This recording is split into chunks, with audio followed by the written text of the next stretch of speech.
So Vikas, we have seen a 32% jump in auto sales, right? I'm a little skeptical about autos because I think, as in line with what you just mentioned, कि अगले 12 महीने तक we can anticipate कि शायद हमारा interest rate reversal होना शुरू हो जाए, right? For various economic reasons, and the first ones to take a hit are going to be the cyclicals, right? What multiple historically have autos gone down to when the situation is not ideal?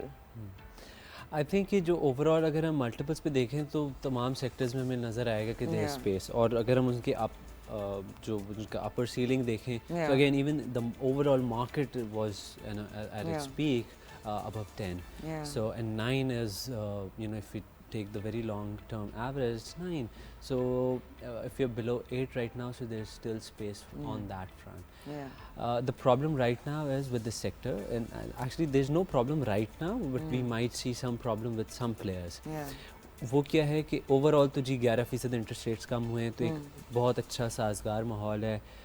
I do not really, no pun intended, but there is obviously this thing कि market के अंदर हमने देखा कि auto players की तरफ लोग गए, कस्टमर्स गए, उनके पास ज़्यादा ऑप्शंस हैं अब मार्केट में, और फिर जो इंटरेस्ट रेट्स कम हुए हैं तो उसकी वजह से भी obviously there is this state bank regulation where you can not ask for a loan more than 3 million. So there's still that cap.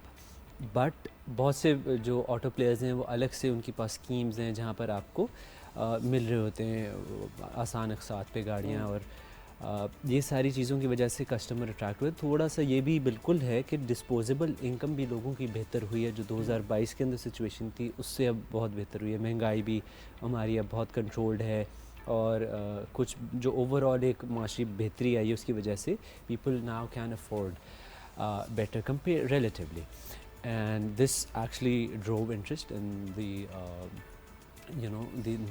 In people buying automobiles, और फिर ज़ाहिर है उसकी वजह से कंपनीज़ के रिजल्ट्स बेहतर होने लगे. एक और चीज़ ऑटो सेक्टर के लिए हुई थी कि 2022 के अंदर इंपोर्ट्स के ऊपर एक बैन था जब, तो इनका की रॉ मटेरियल्स नहीं आते थे. ऑब्वियसली हमें पता है कि ऑटो सेक्टर जो है वो सिर्फ असेंबली करता है पाकिस्तान के अंदर से, सो ये भी मुतासर हुआ था. सो प्लांट्स बंद थे, बहुत सारी कंपनीज इस वजह से भी सफ़र करी थी. एक तो डिमांड कम थी और फिर प्लांट्स भी बंद हो रहे थे.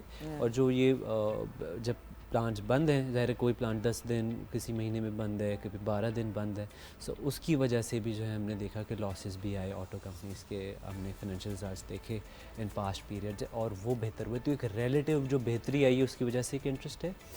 एंड देन बहुत सी कंपनीज़ भी आ रही हैं, बहुत से ग्रुप्स हैं, बिजनेस ग्रुप्स जो नई गाड़ियाँ मुतारिफ़ करा रहे हैं, Chinese cars, and that is actually positive overall because now the customer has more choice.